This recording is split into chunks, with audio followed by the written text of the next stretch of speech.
Hello and welcome to Labor Talks. I'm your host, Laurie Gruber. Today's special guest is Kari Ives. Kari currently serves as the Chippewa County Executive Board member for our Greater West Central Area Labor Council, and she is a member of the Chippewa County Board of Supervisors. Welcome to Labor Talks, Kari. Thanks for having me, Laurie. Good to have you here. For new viewers that never got to know who you were before, can you tell them a little bit about you? Well, I am a social worker and a substance abuse counselor and a tobacco treatment specialist. I've been a social worker for, about 17 years. I also, in 2016, was elected as Chippewa County Board Supervisor for District 12. And while being elected as County Board Supervisor, one thing that we do is we get elected to different committees. So I am currently serving on our Economic Development Committee, our Legal and Law Enforcement Committee, UW Extension, and also WestCap. One other thing that we do is we can volunteer for other committees through the Wisconsin Counties Association, so it's a statewide thing. So I signed up to be on that statewide committee for the Human Health and Services Committee, and I'm on that.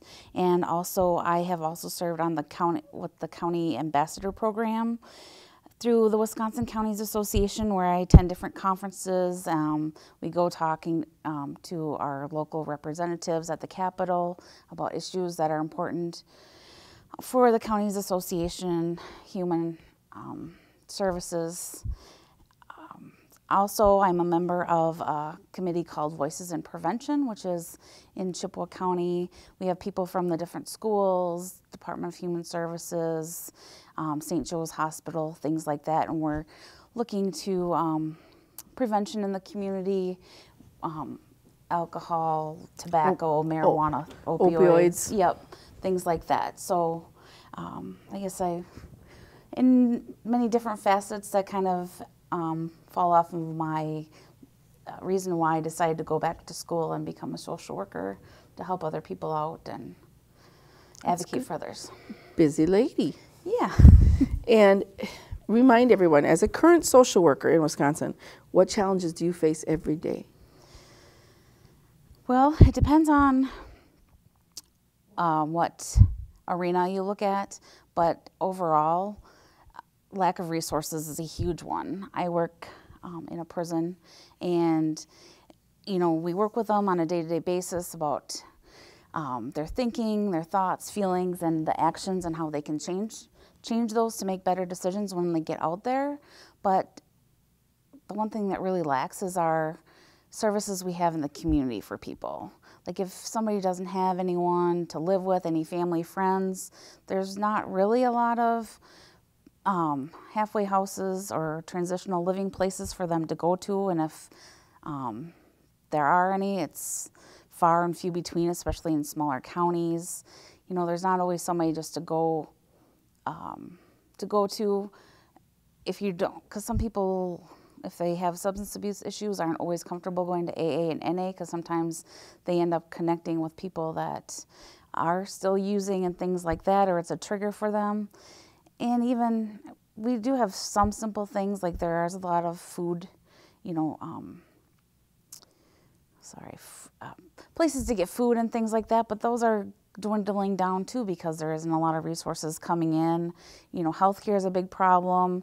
Right now, when we have people releasing, we get the guys signed up for Badger Care, but we don't know what's going to be happening with that in our government.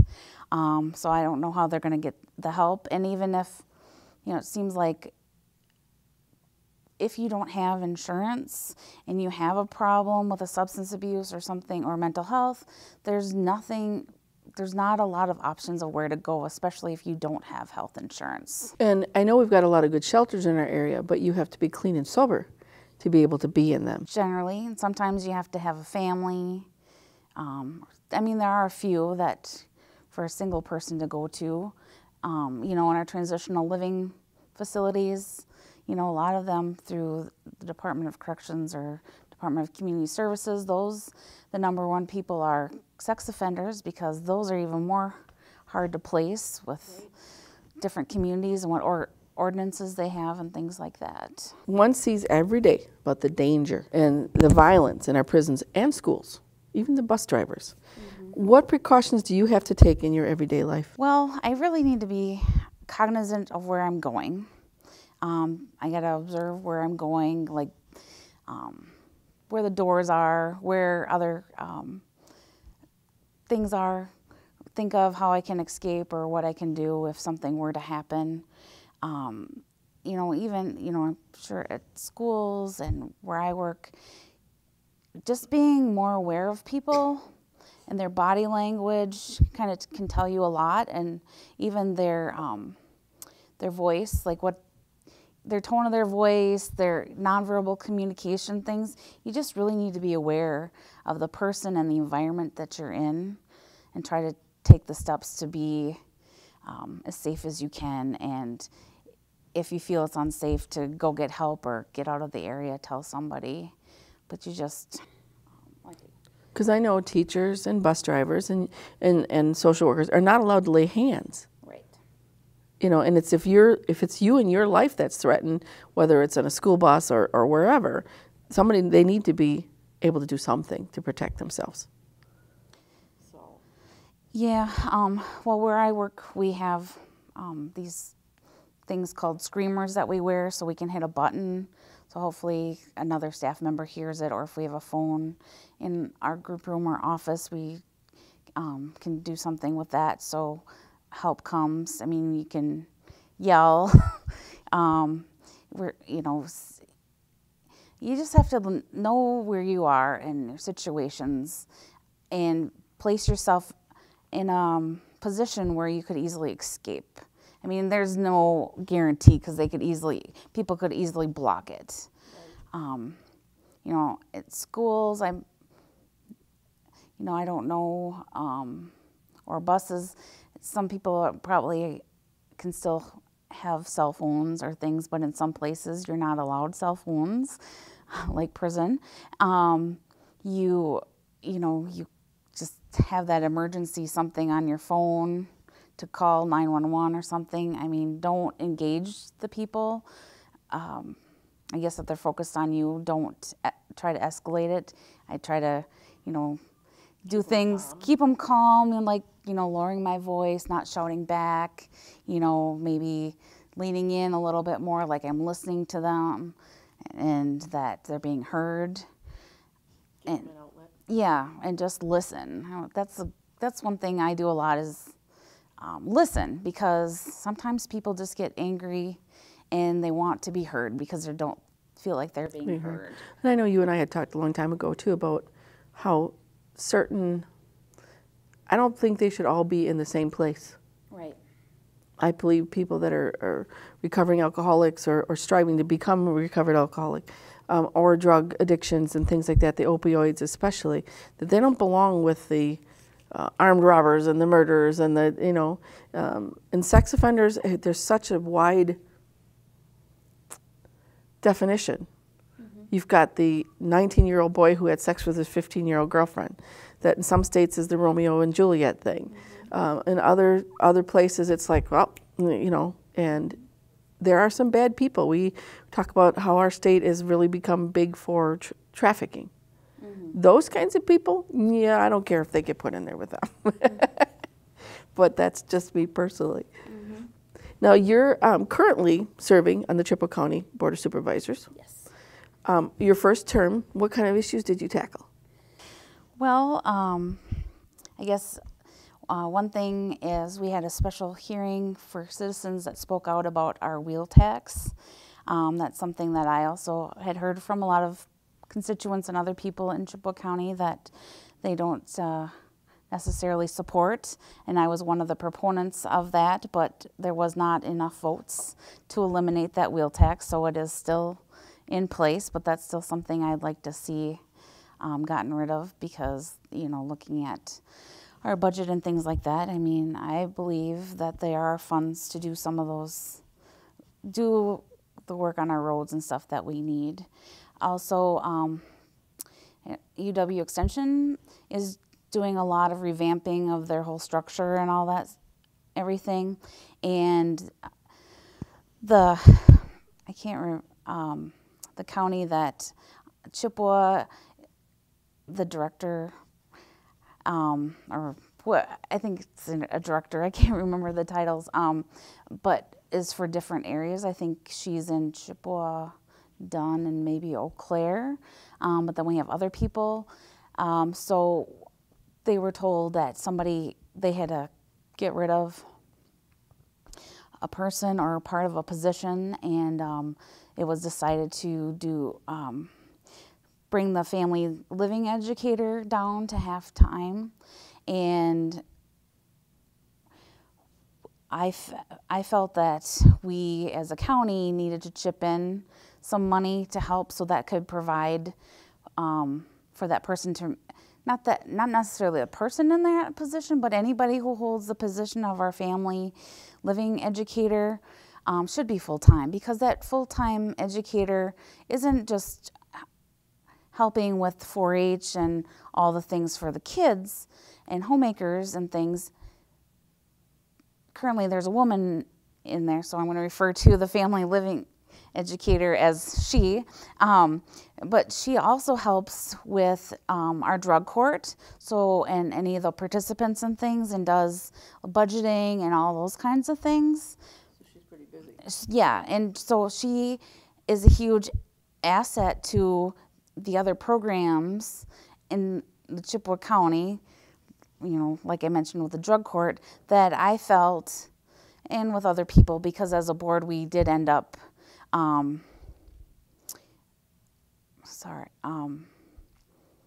voting for adding those funds to keep that position whole. Yes, and otherwise, who's going to be, if we're not teaching like the drug court participants how to budget their money and where to find those things, that's another service that we're going to lose, and people are going to possibly could revert back or not make the smart choices without having those tools in place. I know that was something that our administrator at the time didn't necessarily support, but like I said, we did pass that.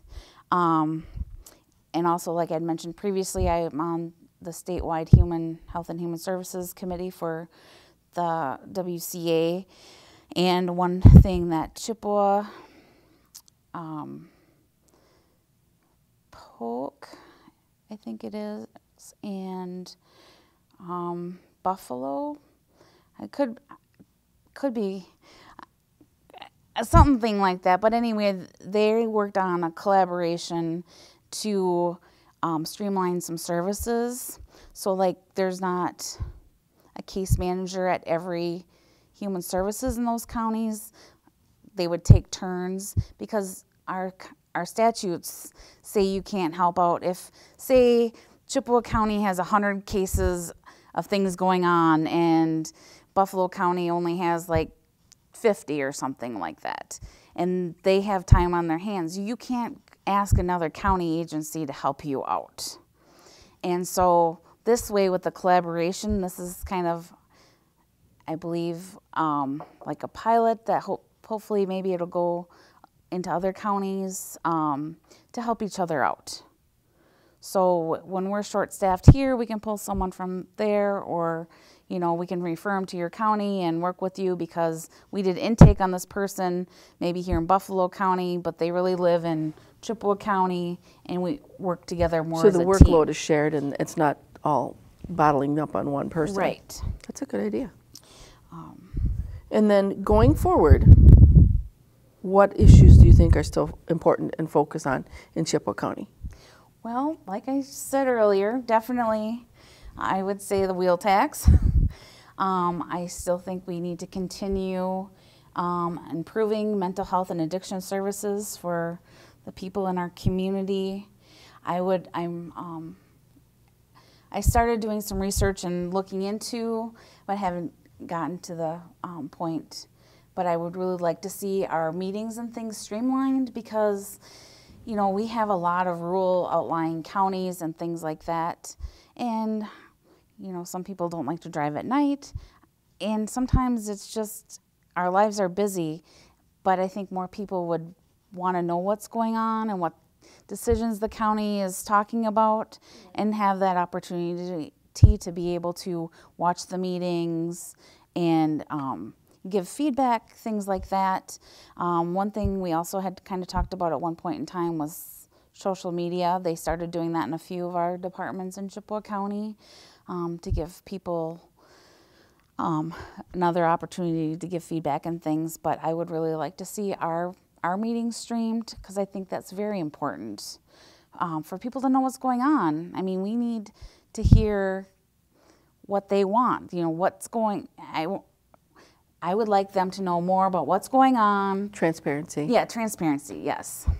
So that they can, you know, I know that Eau Claire's, a lot of their things are streamed through here. So it would be nice if the Valley Media Works could do the same type of thing for Chippewa. So it's something you'll have to work on. Yep. Yes. So if I'm reelected in April, that's one of the things I'm going to continue to try to push and get that on the agenda, and hopefully it happens, because I think that would be a great asset to everybody involved. And you also have been active with Emerge Wisconsin, as well as other progressive groups in our area. Is there anything you would like to offer our listening audience regarding them? I would just like to say that if you ever thought about running for an office, from school board to Senate to Assembly District to President, you know, there are many great agencies. There's also the National Women's Legislators Group that you're part of too. Yep. Oh, yes, I am. You know, so some are just for women, because that seems to be a huge push, because women don't necessarily, they're so busy, and they don't think that they are able to necessarily be in a governmental position and balance their family and work and everything else. But they are more and more encouraged to do so. So there is like Emerge, there's Emily's List, Wisconsin Progress, just lots of things. I mean, if you think about it, I would say, you know, talk to an elected official or somebody that's run on a board before, see what it's like, go to meetings, see what it takes to be an elected official. Do your research. There's so many, like I said, I know I'm missing a whole bunch, but there's so many really good groups of people that, and organizations that want to train people, you know, women, men, anybody, to run and be educated, know how to run that campaign, what to do with the finances, how to get the help you need, and when you're in there, where do you go? And then you have this really good group of people that you form relationships with, and you call on them to help you when you need to run, or, hey, this is coming up in our county, how did you handle it? This is what I'm struggling with. I think there's a misconception sometimes in people's opinions about how much time and effort they're going to have to put forward for a local elected spot. I'm on the village board where I live, and on a couple of committees, just like you are and stuff. It still doesn't take up that much time, but it's nice to be able to feel that you have some input, and getting them to come to the meetings for open sessions and just to talk and let us know, and it helps, because a lot of times we don't know what they're thinking either. Right. But we've got to get more people. I mean, do you seriously think that there are enough Democratic women on the ballot? I don't think there's enough women, period. Or even, people of diverse cultures and things.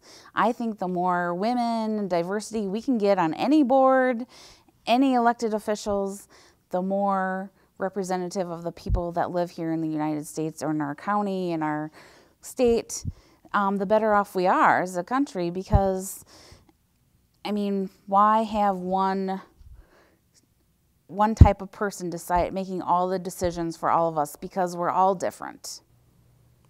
It used to be all old white guys. Yes. My dad was town chairman, all old white guys on that board, you know. So it's important, you know, for us to have a say.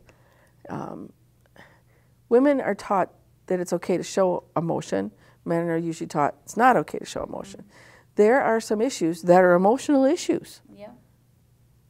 And, you know, like the family issues, the fact that we don't have the funding coming in to be able to carry for our programs because of the flat revenues coming from out of the state. We can't, and a lot of people think, oh, just do something, raise some money over here to do this project. Right. We can't do that. We have restrictions on how we can levy monies and taxes to be able to do programs. And to see with the governor that we have, all the programs that are targeted to be lost. And you see it in your job as well. Yep. All these things are being targeted to be lost. What words of encouragement would you give to others interested in running for public office? Just do it.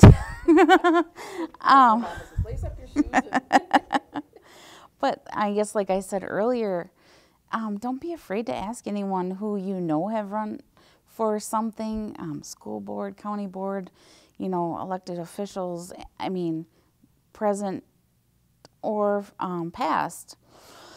Most people are willing to listen to you and give you how they got started.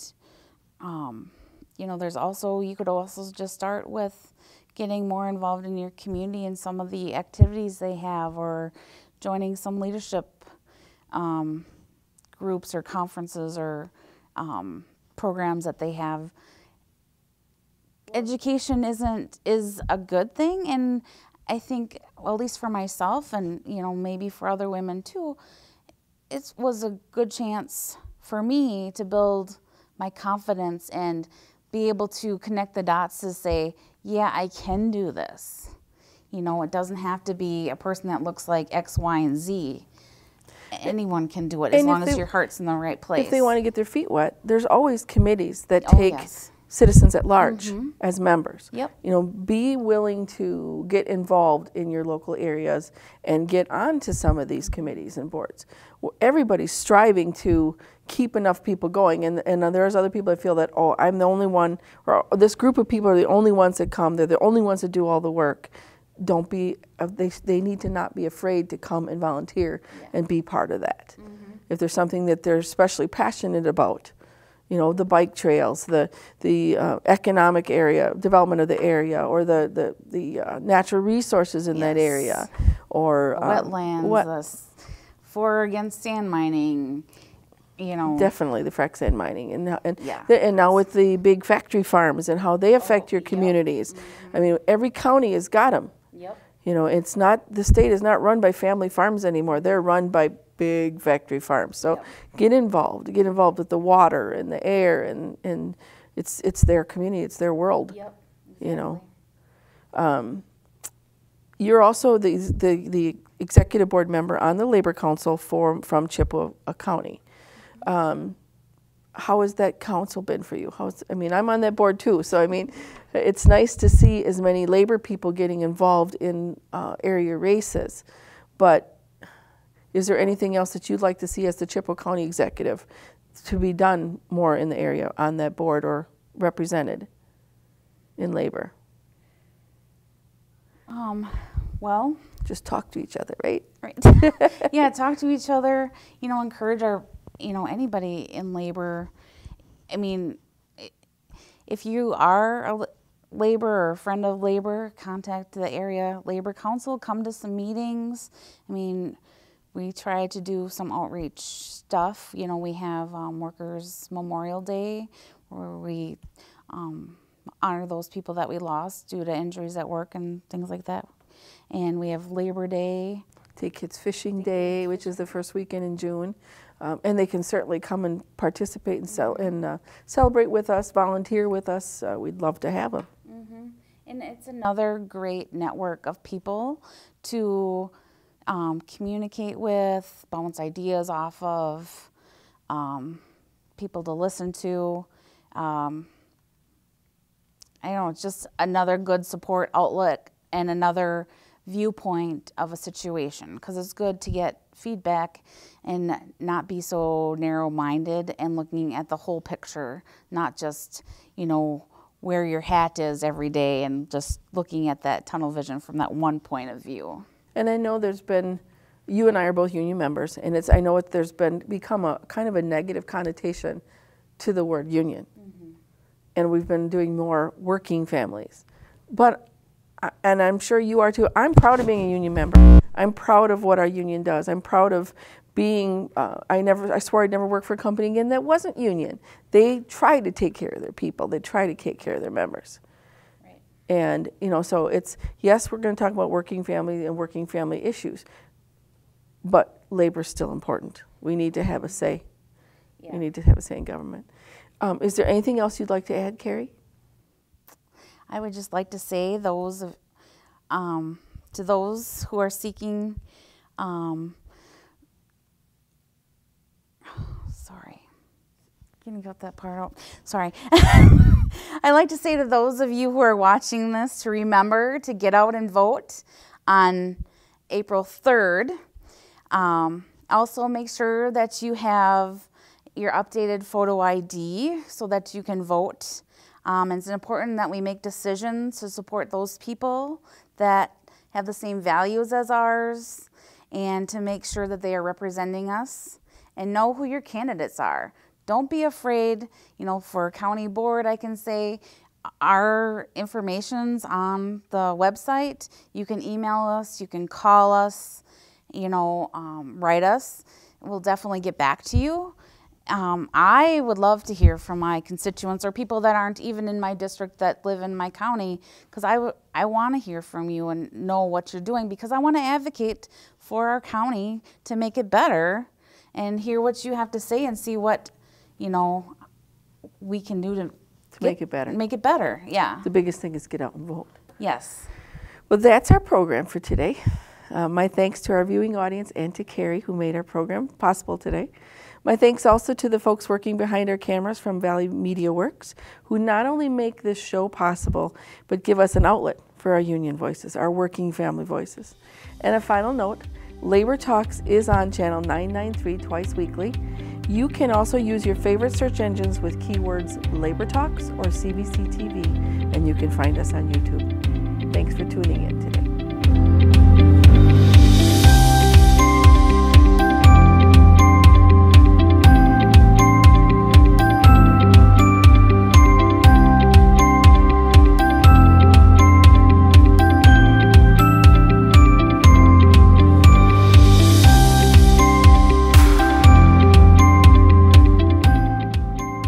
Television is made possible by continuing community support. If you would like to volunteer or make a donation, you can contact us by calling 715-839-5067 or on the web at www.cbctv.org.